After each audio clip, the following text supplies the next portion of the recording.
Está no ar o Informe Aracaju. Hoje vamos saber mais sobre o câncer de próstata e o mês de conscientização Novembro Azul. E ainda tudo como estão as vendas de produtos natalinos.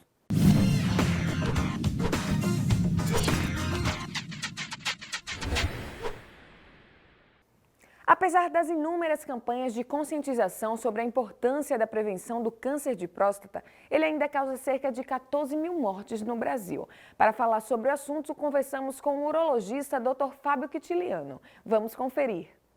O câncer de próstata é o segundo das mortes entre os homens nos países ocidentais. Um estudo realizado recentemente pela Sociedade Brasileira de Urologia, em 7 capitais, mostrou que 51% dos homens acima de 35 anos nunca frequentaram um urologista. Para falar sobre isso, eu estou hoje com o urologista, o Dr. Fábio Quintiliano. Doutor, é verdade que o câncer de próstata ele causa em média 14 mil mortes por ano no Brasil? Tayana, é sim, 14 mil mortes. A gente já sabe hoje em dia, pelos dados do INCA, o Instituto Nacional do Câncer, que em média há um diagnóstico de novos casos ao ano de aproximadamente 68 mil.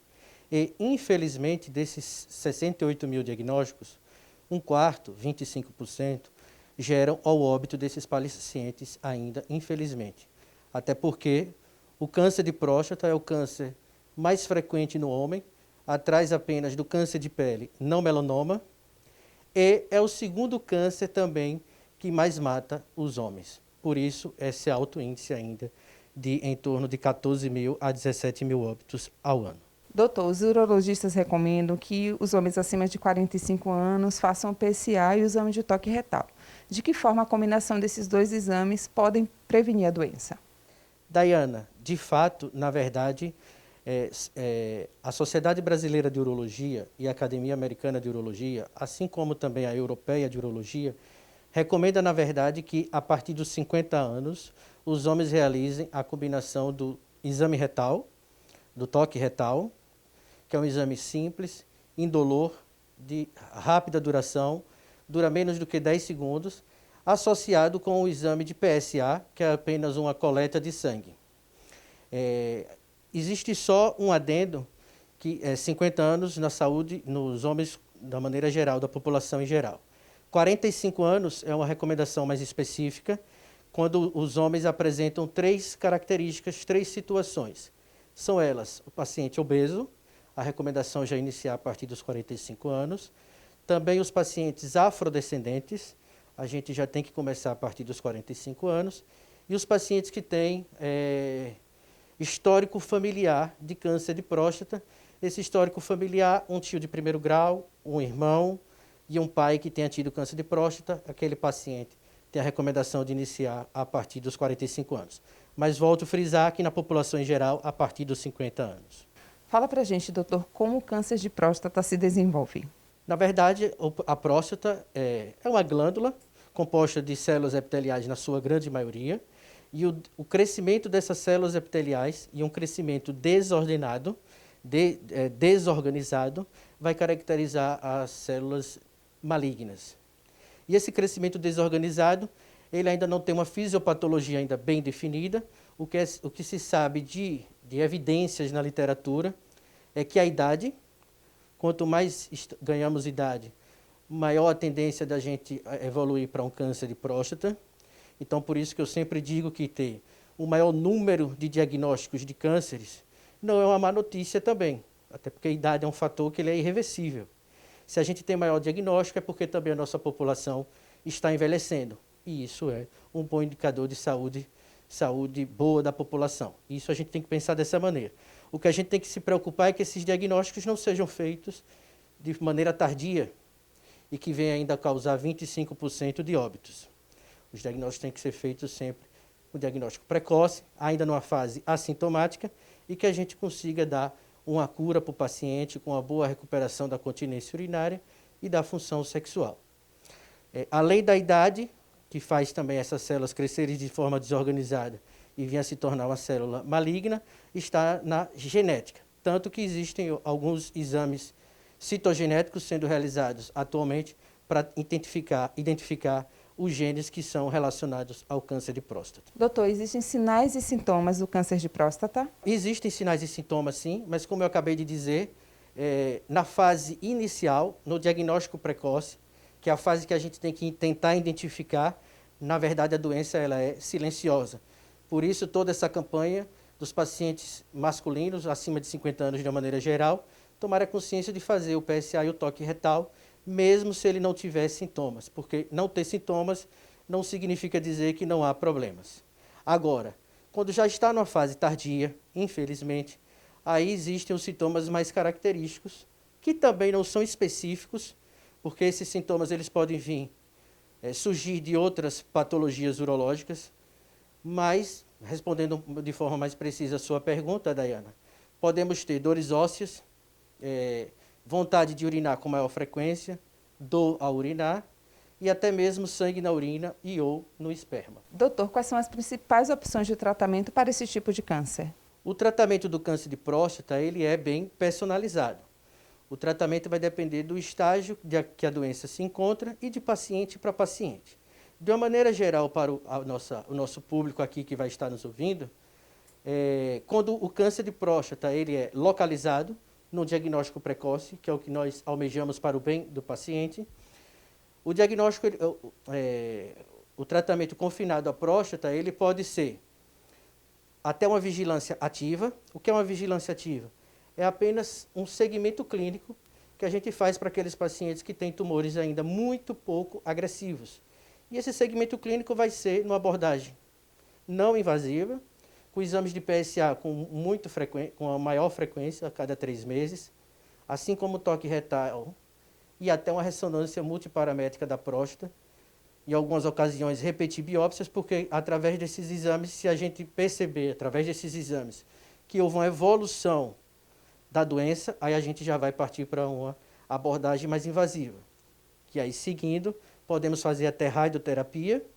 A radioterapia ela é mais ou menos indicada para os pacientes já numa fase de vida mais avançada, de idade avançada, com a pouca expectativa de vida. Mas para aqueles pacientes mais jovens, que ainda pensam na reprodução sexual não, na função sexual, manter a sua vida sexualmente ativa, não está usando fralda por conta de incontinência urinária que pode acontecer em algumas situações, aí vem a cirurgia, que é o tratamento mais amplamente usado. Não quer dizer que é o mais correto, mas que é o mais amplamente usado. E essa cirurgia radical da próstata, ela pode ser aberta, que é a que se iniciou, a videolaparoscópica, e hoje já surgiu a cirurgia robótica, que no estado de Sergipe já é realidade. Há mais ou menos 1 ano e meio já existe a cirurgia robótica aqui no estado, e que nós, com imensa satisfação, já realizamos essa cirurgia há mais ou menos 1 ano e meio também, com alguns bons resultados. De que forma o senhor, como médico, acredita que podemos contribuir para a prevenção do câncer de próstata? Na verdade, oncologia, câncer de uma maneira geral, prevenir o câncer, a medicina baseada em evidências fala que a gente, na verdade, tem que mudar os nossos hábitos alimentares, hábitos comportamentais, tipo praticar atividade física, evitar tabagismo, evitar excessos de carne vermelhas. Mas no câncer específico da próstata, a gente tem que dizer que, na verdade, a prevenção ela não existe. Até porque os fatores de risco mais associados são genético e idade. E isso não tem como a gente estar prevenindo, concorda? Agora, o que a gente tem que deixar a população consciente é que isso é irreversível. No entanto, se a gente fizer o diagnóstico precoce, as chances de cura vão girar em torno de 90% e o paciente vai evoluir bem, não apenas com a cura oncológica, como também com a boa continência urinária e mantendo a sua função sexual e a vida ativa com a sua cônjuge. Sabemos que muitos homens têm receio do exame de toque. Existe uma outra forma que substitua o exame de toque? Não. Ainda no momento, mesmo com a tecnologia da medicina, infelizmente, ainda temos o PSA, que é um exame que é só uma coleta de sangue, associado. Alguns pacientes pensam no OU, mas não é OU, é I, é o PSA, associado com o toque retal. Porque os dois juntos, a gente vai conseguir rastrear e conseguir fechar diagnósticos com a biópsia de próstata, porque esses dois exames eles são de rastreamentos e, a partir deles, com alteração em algum deles ou nos dois, a gente vai selecionar os pacientes que vão ser encaminhados para fazer a biópsia de próstata, que é o exame que efetivamente dá o diagnóstico do câncer. Agora, e com os dois juntos, o PSA e o toque, a gente consegue estar identificando em torno de 95% dos pacientes com cânceres de próstata. Perceba que eu acabei de dizer que em torno de 5%, mesmo com o PSA e o toque, passam desapercebidos. É importante também dizer aqui que dos pacientes que têm câncer de próstata, 20% são diagnosticados com alteração no toque retal e que o PSA era normal. Então, o PSA dentro dos valores laboratoriais de referência considerados normais, não significa dizer que o paciente não pode ter um câncer de próstata. Outra observação que eu quero dar para o nosso público é que o ultrassom de próstata ele não é o exame que define diagnóstico em hipótese alguma de câncer de próstata. A gente costuma muito atender os pacientes que chegam no nosso consultório dizendo que fez o PSA e o ultrassom. Educadamente a gente vê o ultrassom, mas ele não serve naquela situação de praticamente nada, a não ser dizer o tamanho da próstata. Mas tamanho da próstata, se é grande, se é pequena, não vai ter associação se o paciente tem um câncer de próstata ou não. Doutor, quais são os principais fatores de risco para o surgimento do câncer de próstata? Aqui na fala hoje nós já conseguimos esclarecer um pouco e os principais fatores de risco é a hereditariedade e a idade. Predominantemente a partir dos 50 anos, sendo que a média em geral da população que é diagnosticada com câncer de próstata gira ali em torno dos 68 anos de idade. Agora, aqueles pacientes que têm um caráter familiar, já teve 2 pacientes na família com câncer de próstata com menos de 55 anos, os pacientes a partir até de 40 anos já tem que fazer a avaliação e ele tem uma chance muito grande de ter o câncer de próstata e esse tipo de paciente geralmente é com PSA baixo, vai ser identificado no toque retal na grande maioria das vezes. E como é que o senhor avalia a importância da campanha Novembro Azul? O Novembro Azul ele vem para conscientizar a população masculina do quão é importante fazer consultas de rotina, os exames de check-up, não somente para avaliar a sua saúde de próstata, identificar um câncer de próstata, mas também avaliar e fazer através dos exames a identificação de outras possíveis patologias, porque vivemos numa sociedade que o homem, quando está numa idade economicamente ativa, ele se preocupa mais em trabalhar e deixa de lado de fazer os seus exames. Culturalmente, a mulher que vai e faz seus exames de rotina. O homem tem um hábito de fazer exames e fazer consulta apenas quando ele não está se sentindo bem. E o que a gente viu aqui hoje é que no câncer de próstata, não deixe chegar naquele momento que você não está se sentindo bem. Tem que ser a partir da idade que foi predeterminada para a gente dar diagnósticos precoces e uma melhor qualidade de vida e cura para esse paciente. Então, basicamente conscientizar a população masculina de fazer exames de rotina e check-ups.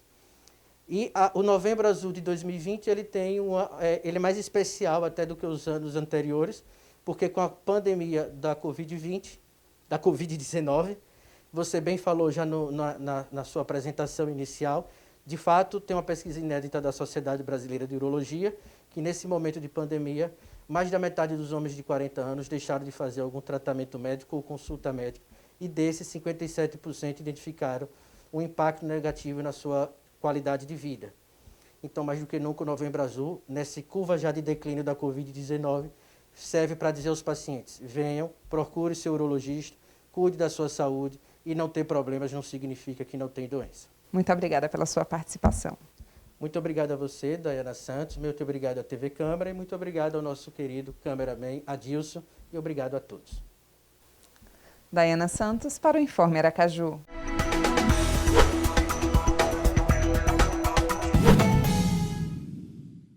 Olá, sejam bem-vindos ao Papo Esportivo aqui dentro da programação do Informe Aracaju. Falando do Campeonato Brasileiro da Série D, o Itabaiana perdeu por 2-0 para o Coruripe na última sexta-feira. O Itabaiana volta a campo no domingo, dia 22, contra o Central. Falando do Frei Paulistano, que também jogou na sexta-feira, o Frei Paulistano ganhou de goleada por 5-2 o Jaciobá no jogo dos desesperados. Eles ocupam as últimas posições da tabela no Campeonato Brasileiro da Série B. O Frei Paulistano volta a campo no sábado, dia 21, contra o Conquista.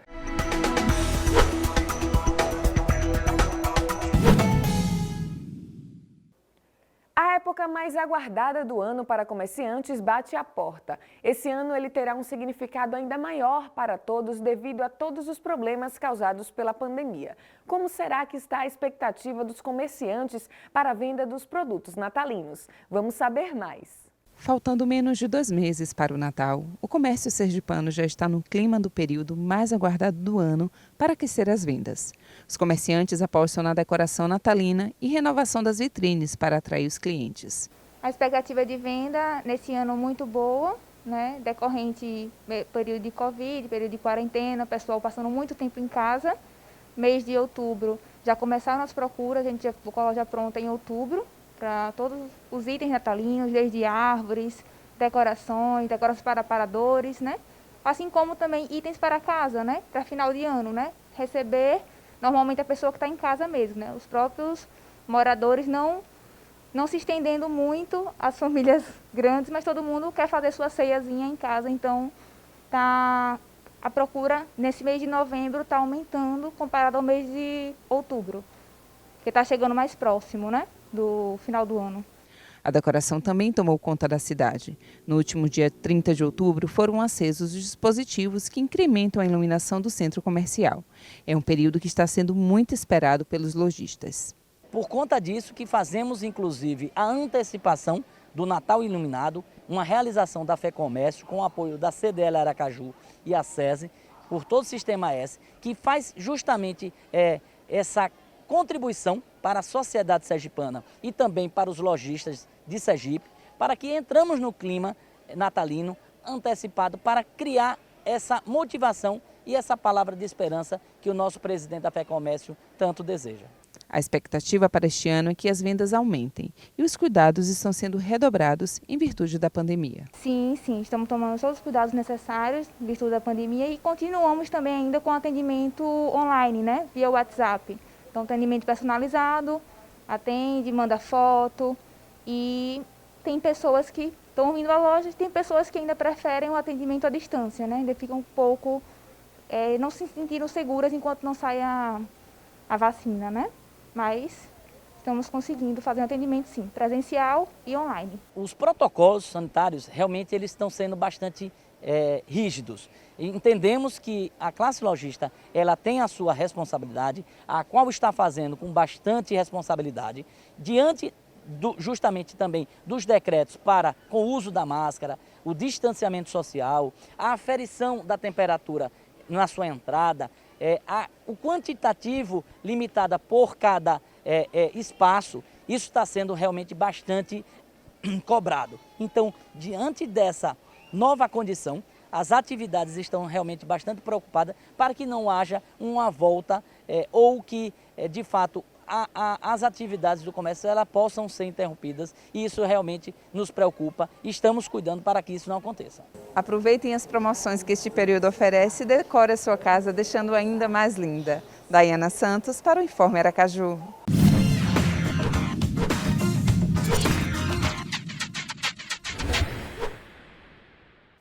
A gente fica por aqui. Até mais!